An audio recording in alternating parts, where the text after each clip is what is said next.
আমি প্রধান উপদেষ্টা মহোদয় ডক্টর মোহাম্মদ ইউনূসকে বলেছি, আপনারা ডিফেন্সিভ খেলছেন।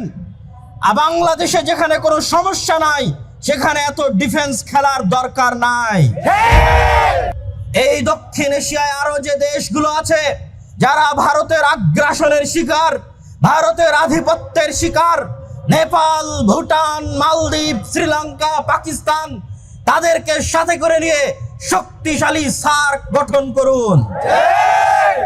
বাংলাদেশের মুসলমানেরা স্পষ্ট করে বলে দিতে চায় যে আমাদের সীমান্তগুলো যদি বন্ধ করে দেওয়া হয়, আমাদের আমদানি রপ্তানি যদি বন্ধ করে দেওয়া হয়, আমাদের বিদ্যুৎ, চিনি, পোশাক থেকে শুরু করে প্রয়োজনীয় যে কোনো পণ্য যদি বন্ধ করে দেওয়া হয়, তাতে বাংলাদেশে পণ্য দ্রব্যের মূল্য যদি লাগামহীন হয়ে যায়, বাংলাদেশের মুসলমানেরা যদি ক্ষুধার্ত থাকে, পিপাসার্ত থাকে, তাহলে ক্ষুধার্ত পিপাসার্ত অবস্থায় আমরা শহীদে মৃত্যুবরণ করতে রাজি আছি, কিন্তু বাংলাদেশের স্বাধীনতার সার্বভৌমত্বের সাথে চুল পরিমাণ আপোষ হবে না ইনশাআল্লাহ।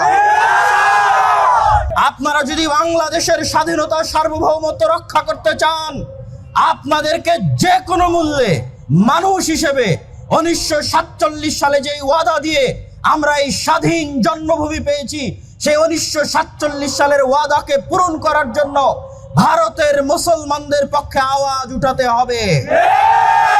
বাংলাদেশের সরকারের প্রতি উদাত্ত আহ্বান জানাবো, আপনারা অবিলম্বে রাষ্ট্রীয়ভাবে বিবৃতি দিয়ে ভারতের মুসলমানদের উপর অত্যাচার এবং জুলুম বন্ধের বিবৃতি প্রদান করুন।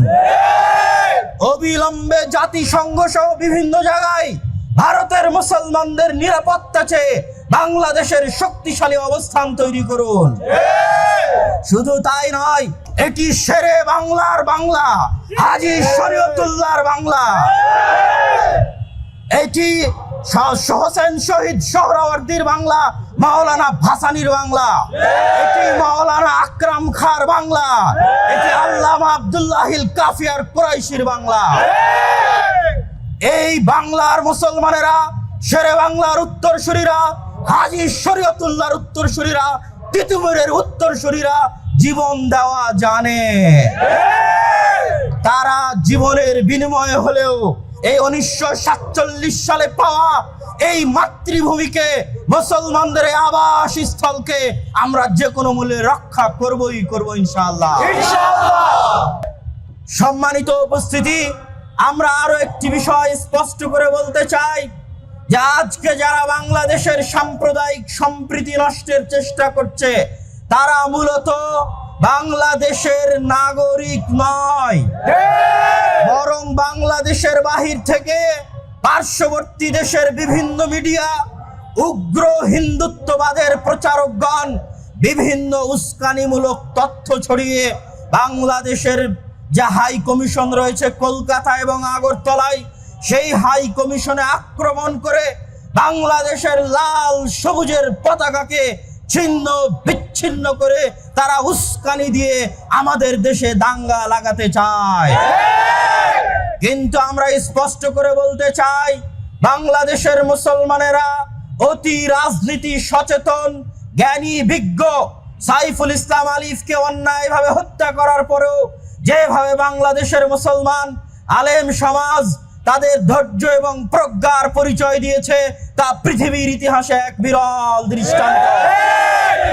অতএব ভারতের বা উগ্র হিন্দুত্ববাদীদের যে আশা যে তারা বাংলাদেশের মধ্যে দাঙ্গা লাগিয়ে বাংলাদেশকে অস্থিতিশীল করে বাংলাদেশের স্বাধীনতা সার্বভৌমকে হায়দারাবাদের মতো সংখ্যালঘু নির্যাতনের মিথ্যা কাহিনী তৈরি করে বাংলাদেশকে দখল করার যে অলীক স্বপ্ন, সেই স্বপ্ন বাংলাদেশের মুসলিম, হিন্দু, বৌদ্ধ, খ্রিস্টানরা মিলে নস্যাৎ করে দিয়েছে। এবং আমি আরো স্পষ্ট করে বলে দিতে চাই, এই ধরনের অপপ্রচার এবং উস্কানি যত বেশি চলবে, বাংলাদেশের ঐক্য তত দৃঢ় হবে ইনশাআল্লাহ। আসসালামু আলাইকুম ওয়া রাহমাতুল্লাহি ওয়া বারাকাতুহু। আলহামদুলিল্লাহি ওয়াহদা ওয়াস সালাতু ওয়াস সালামু আলা মান লা নাবিয়্যা বা'দা। প্রশংসা আল্লাহ সুবহানাহু ওয়া তাআলার জন্য, শান্তি অবতীর্ণ হোক মুহাম্মদ সাল্লাল্লাহু আলাইহি ওয়াসাল্লামের প্রতি। সম্মানিত উপস্থিতি, আপনারা জানেন আজকে আমরা দেশের এক ক্রান্তি লগ্নে এখানে উপস্থিত হয়েছি। আজকে ইউনাইটেড উম্মাহ কর্তৃক আয়োজিত উক্ত অনুষ্ঠানে বাংলাদেশের বিভিন্ন বিশ্ববিদ্যালয়ের ছাত্রগণ, বিশেষ করে বুয়েট, নর্থ সাউথ সহ বিভিন্ন বিশ্ববিদ্যালয়ের ছাত্র ভাইয়েরা তাদের বক্তব্য, তাদের যুগোপযোগী পরামর্শ এবং মন্তব্য আপনাদের সামনে তুলে ধরেছে। তাদের আয়োজনে এই অনুষ্ঠানে উপস্থিত হয়ে আমি আমার নৈতিক এবং ঈমানি দায়িত্ব পালন করছি বলে মনে করি। আজকে দেশের এই ক্রান্তি লগ্নে আমাদের করণীয় কি হতে পারে, কয়েকটি বিষয় আমাদের মনে রাখতে হবে। গতকাল আমরা সম্মানিত প্রধান উপদেষ্টা ডক্টর মোহাম্মদ ইউনূসের সাথে যে মতবিনিময় সভায় অংশগ্রহণ করেছিলাম, সেখানে হিন্দু, বৌদ্ধ, খ্রিস্টান বিভিন্ন ধর্ম মতাবলম্বী মানুষগণ, তাদের ধর্মীয় পণ্ডিতগণ সেখানে উপস্থিত ছিলেন। তারা সকলে এক বাক্যে স্বীকার করেছেন যে গত 5ই আগস্টের পর থেকে তাদের উপর কোনো হামলা, জুলুম, নির্যাতন হয়নি। এটি সম্পূর্ণরূপে পার্শ্ববর্তী দেশের মিডিয়ার চক্রান্ত, অপপ্রচার। কিন্তু দুঃখজনক হলেও সত্য, সেখানে এমন একজন ব্যক্তিও উপস্থিত হয়েছিলেন যার বক্তব্য আপনারা শুনেছেন, যিনি একজন বিখ্যাত কলামিস্ট, লালন মতবাদের প্রচারক।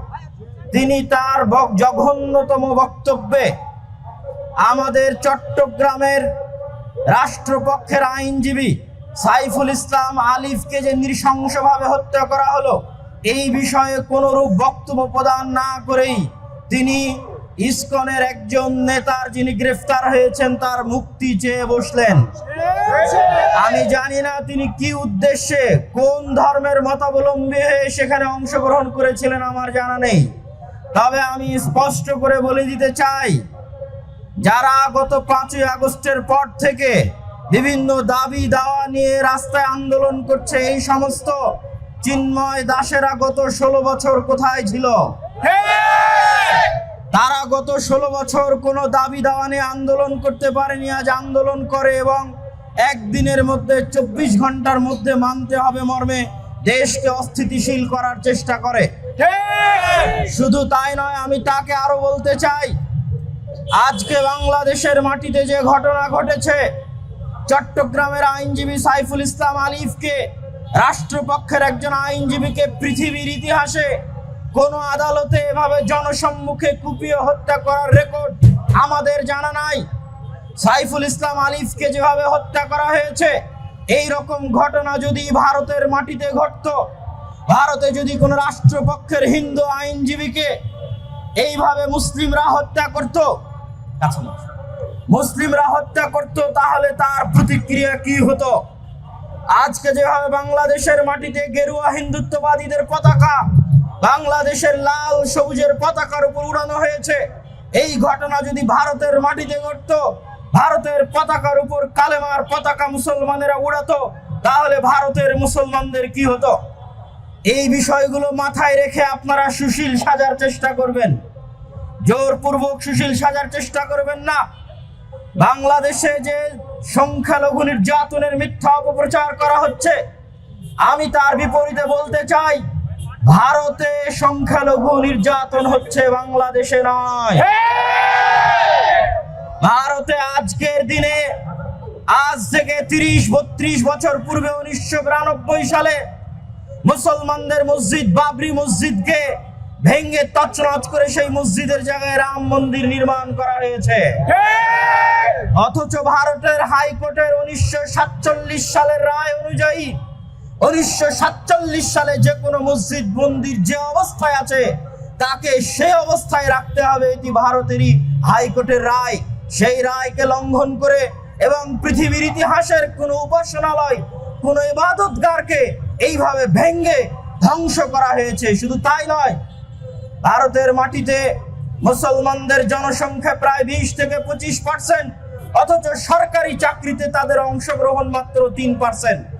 শুধু তাই নয়, এনআরসি এবং সিএএ সিটিজেনশিপ অ্যামেন্ডমেন্ট যে বিল আছে, এই এনআরসি এবং সিএএ এর নামে 1951 সালে যারা তাদের পরিচয় 1951 সালের পূর্বের কোনো পরিচয় দিতে পারবে না, তারা যদি হিন্দু, বৌদ্ধ, খ্রিস্টান, ইহুদি হয়, তাহলে তাদেরকে ভারতে জায়গা দেওয়া হলেও মুসলমানদের দেওয়া হবে না। এই আইনের মাধ্যমে আসাম এবং পশ্চিমবঙ্গের লক্ষ লক্ষ কোটি কোটি মুসলমানকে রোহিঙ্গা বানানোর জন্য তাদের নিজ দেশে তাদেরকে পরদেশী নাগরিক বিহীন করার এক ষড়যন্ত্র চলমান আছে। শুধু তাই নয়, ভারতের মুসলমানদের মুসলিম পারিবারিক আইন, ভারতের মুসলমানদের যে ওয়াকফ বোর্ড, এই ওয়াকফ বোর্ড এবং মুসলিম পারিবারিক আইনকে নিষিদ্ধ করার, বন্ধ করার অপপ্রয়াস এবং ষড়যন্ত্র চলমান আছে। শুধু তাই নয়, আসামে সকল মাদ্রাসা বন্ধ করে সেগুলোকে স্কুলে রূপান্তর করা হয়েছে।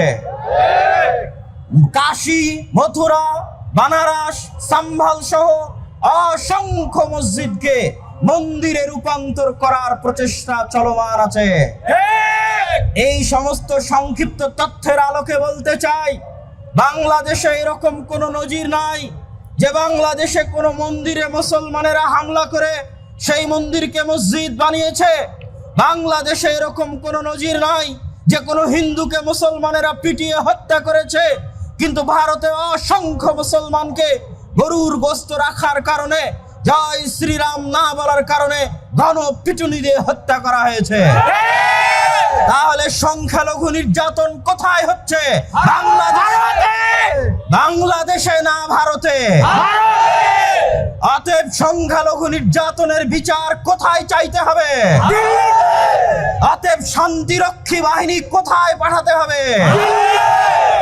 আজকে ইউনাইটেড উম্মাহ কর্তৃক আয়োজিত আজকের এই অনুষ্ঠানে উপস্থিত প্রত্যেক বিভিন্ন বিশ্ববিদ্যালয়ের যে ছাত্র প্রতিনিধিরা উপস্থিত হয়েছেন, তাদের শুকরিয়া আদায় করত।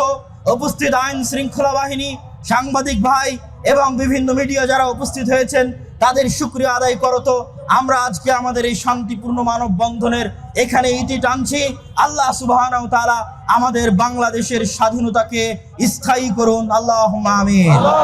আল্লাহ আমাদের বাংলাদেশের মুসলমানদের জন্য এই আবাসস্থলকে শান্তি এবং নিরাপত্তায় পরিপূর্ণ করে দিন, আল্লাহুম্মা আমিন।